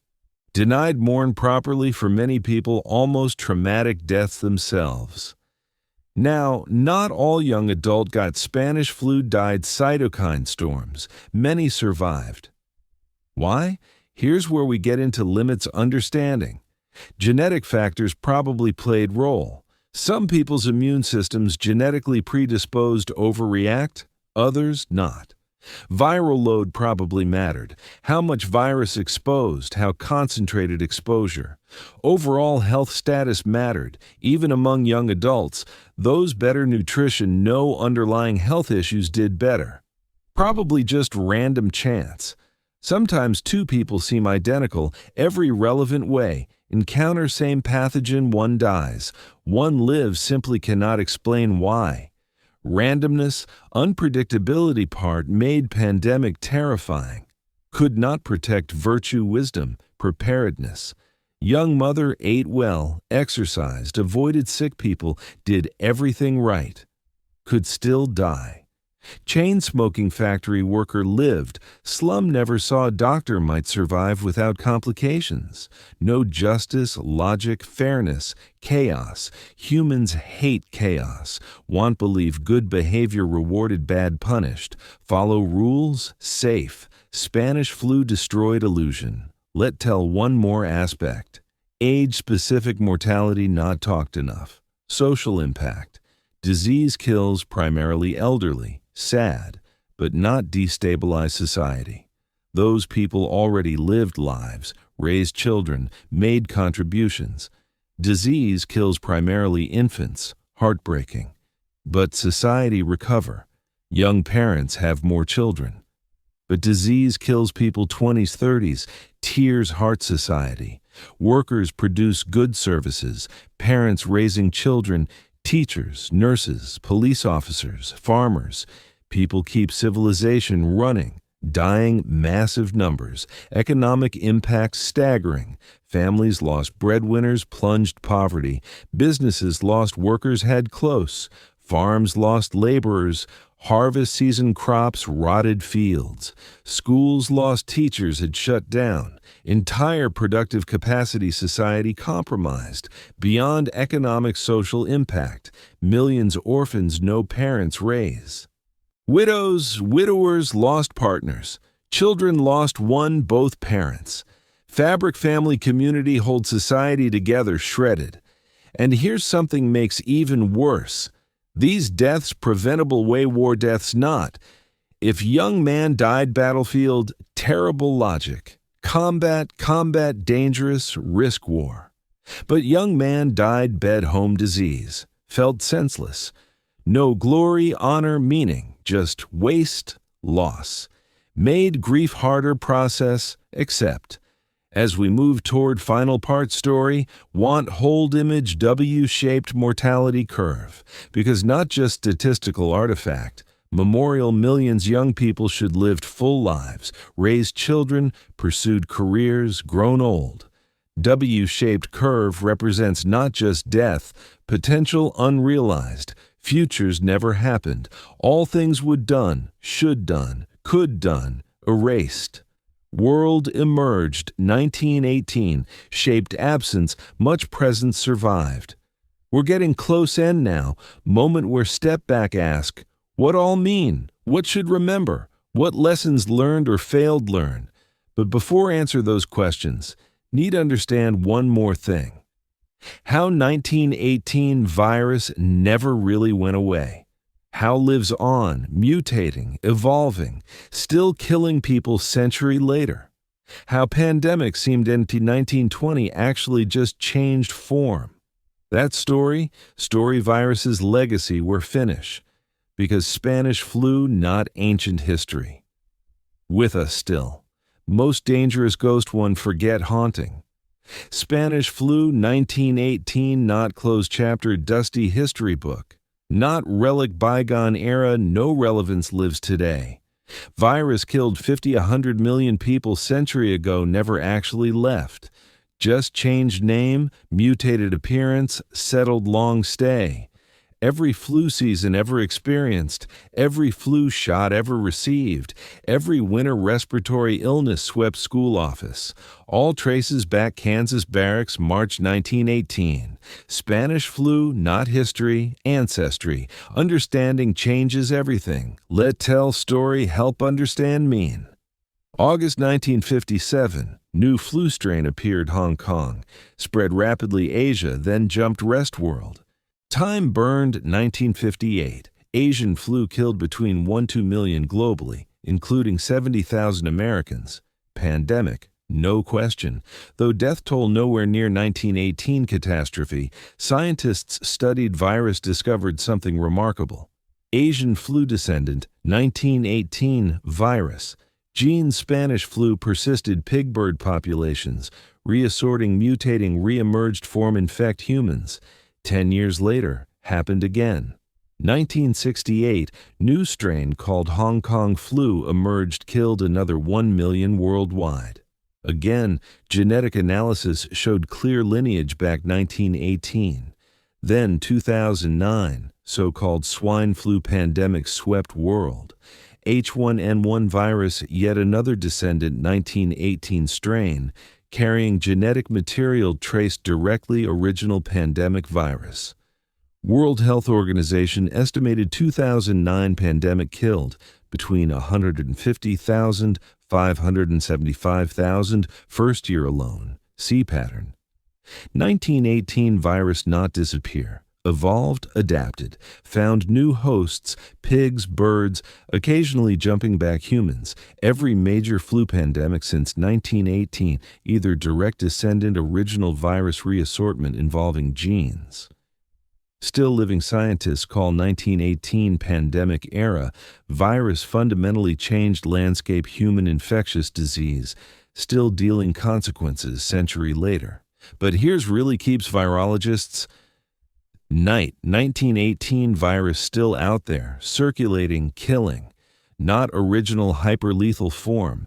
Thankfully, evolution selected strains contagious, not immediately deadly. But seasonal flu kills between 30,000, 50,000 Americans every year. Descendant, Spanish flu. Those people dying flu complications today, very real sense victims pandemic supposedly ended 1920. Now might thinking, okay, virus persists. Surely we've learned something. Surely modern medicine handle flu better doctors 1918. Yes, learned enormous amounts. Entire field virology essentially grew studying Spanish flu. Development flu vaccines, not widespread until 1940s, driven determination never helpless face influenza. Public health infrastructure, pandemic preparedness plans, systems track disease outbreaks globally, all built lessons 1918. But here's uncomfortable truth. Keep forgetting lessons, then relearning hard way. Let Walk Key Lessons 1918 show both remembered forgotten past century. Lesson 1, Act Early, saw Philadelphia versus St. Louis. Early aggressive intervention saves lives. Delayed action catastrophe. Lessons studied, documented, published medical journals, public health textbooks. Yet, 2009 swine flu pandemic, many countries delayed responses, waiting see bad. More recent pandemics, same pattern repeat, some places acting decisively early warning signs, others waiting proof. Early action feels overreaction time, saves lives. No. Known century, still struggle apply. Lesson 2, transparency matters. Remember wartime censorship 1918 meant people not know serious flu too late? Countries' honest threat, published accurate case numbers, allowed newspapers report freely, did better suppressed information. Lesson carved stone. Yet every subsequent outbreak, governments try minimize threat, suppress data, prioritize political concerns, public health, impulse control narrative, avoid panic, maintain economic confidence. Powerful kills people. Lesson 3, social distancing works, requires support. Milwaukee-St. Louis showed keeping people apart reduces transmission dramatically, but also learned can't lock people without providing resources, survive lockdown. Lesson partially learned. Modern government's unemployment insurance, social safety nets, emergency assistance programs not exist 1918. But systems often inadequate. Economic pain pandemic restrictions still falls disproportionately poor. Understand principle not fully implemented. Lesson 4, inequality kills. Perhaps most important, most ignored lesson. Spanish flu revealed pandemics exploit every crack social structure. Poor people die higher rates rich. Marginalized communities die higher rates privileged. People access healthcare survive without access. Die. True every pandemic since 1918. Despite century evidence still not addressed underlying inequalities, make pandemics deadlier some others. Treat sad inevitable fact rather policy failure could correct it. Lesson 5, prepare long haul. Third wave, Spanish flu taught pandemics not end want end. Lifting restrictions early undo previous good work. Pandemic fatigue real planned. Modern pandemic plans acknowledge theory. Practice political pressure return normal often overwhelms medical advice. No maintaining vigilance crucial, not good actually doing. Now, something genuinely hopeful came Spanish flu. Reconstruction virus scientific study. 1990s, scientist named Jeffrey Taubenberger crazy idea, wanted sequence genetic code 1918 virus. But virus not exist anymore, or everyone thought. Taubenberger realized might preserve tissue samples people died pandemic, tracked autopsy samples stored formaldehyde, incredibly able extract viral RNA tissue 80 years old, then heard even better source, permafrost graves, Alaska. Remember Inuit villages decimated? Victims buried frozen ground, bodies well preserved contained intact viral material. 1997, Permission Inuit community. Scientists exhumed one victim extracted tissue samples. 2005, Taubenberger team successfully reconstructed entire genome 1918 virus. Controversial. Some thought recreating one deadliest virus's history insane, but scientific value enormous. Studying reconstructed virus high-security labs, scientists identified specific genetic changes made deadly. Discovered triggered cytokine storms, learned proteins allowed spread efficiently. Knowledge directly contributed better flu vaccines, antiviral drugs, World Health Organization. Dead 1918 preserved tissue helping protect living century later. Something beautiful. Think something redemptive. But Reconstruction virus also confirmed something frightening could happen again. Genetic changes made 1918 virus deadly, not unique, impossible replicate. Just mutations, random changes, viral code happen combined particularly lethal way. No reason couldn't happen again. Fact, scientists consider inevitable face, another influenza pandemic, similar, greater severity point, not if, when. Only questions when happen ready. So here's where more century after Albert Gitchell walked Infirmary, Kansas. Understand flu viruses better doctors 1918 dreamed. Vaccines updated every year, match circulating strains. Antiviral medications like Tamiflu reduce severity infection. Ventilators, intensive care units. Antibiotics treat bacterial pneumonia. Global surveillance systems track flu outbreaks real time. Pandemic preparedness plans, stockpiles, medical equipment, many ways far better prepared 1918. But also more vulnerable ways. Global travel means virus spread world days, instead months. Dense urban populations, ideal transmission. Just-time supply chains, less redundancy, overwhelmed quickly. Perhaps most importantly, become complacent. Most people alive today never experienced truly catastrophic pandemic. Spanish flu, something great-grandparents lived through, not feels real immediate. Complacency, dangerous.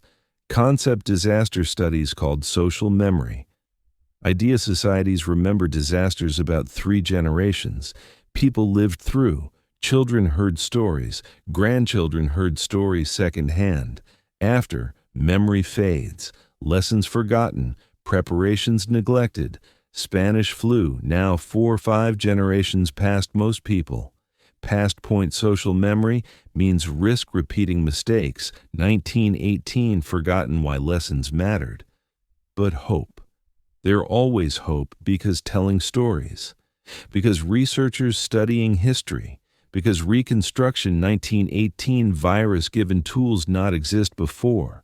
Because every pandemic, terrible, teaches something new, not doomed repeat history. Choose learn, choose remember, choose prepare. What truly prepared world look like? World, every country, robust public health infrastructure. Enough doctors, nurses, hospital beds. World pandemic plans regularly updated, practiced, not filed, forgotten. World invest vaccine development, antiviral research, good times, not just scrambling crisis hits. World accurate information flows freely. People trust public health authorities. Authorities earn trust, transparency, competence. Most importantly, world address underlying inequalities make pandemics more deadly. Everyone access health care, adequate housing, good nutrition, economic security.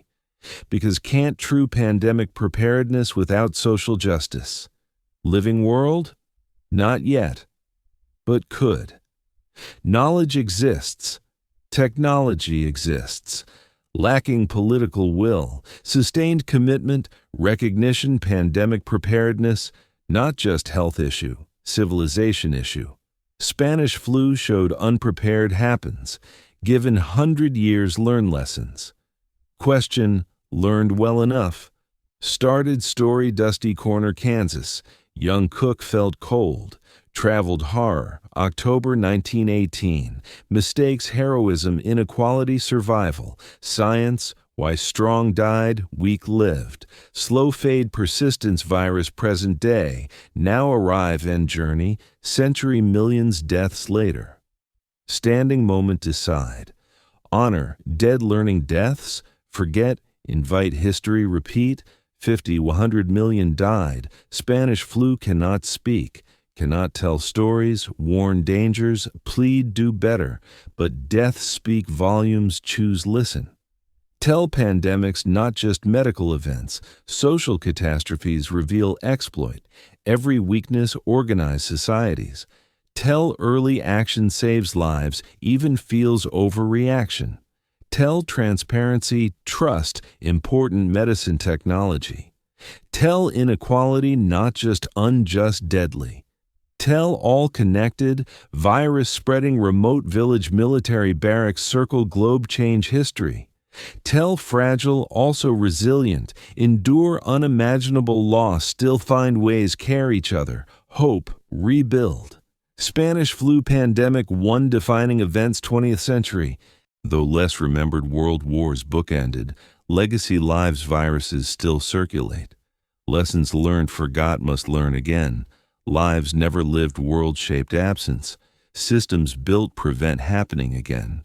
Every flu vaccine, every public health department, every pandemic preparedness plan exists because happened 1918. Dead still teaching, wise enough taught. As close chapter, prepare drift sleep tonight. Processing long, difficult, important story, want leave thought, living shadow, Spanish flu, whether new before tonight not. World in habit-shaped pandemic ways obvious subtle. Choices make now public health funding, social inequality. Seriously take pandemic preparedness, determine whether honor lessons 1918, dishonor. History not just past. Future choose, create based learned. Thanks staying journey. No, not easy. Stories mass death rarely. But stories matter, memories matter. People lived, died 1918 matter. By listening, learning, remembering. Helping ensure death's not meaningless. Part chain memory keeps lessons alive. Matters more might realize. If story moved, taught something, made think differently, pandemic's history, human resilience, honored share. Not me, story itself. More people understand happened 1918, better prepared happens next. There will next time, there always is. Until meet again, take care yourself. Take care each other. Remember, all more fragile, more resilient think. Good night.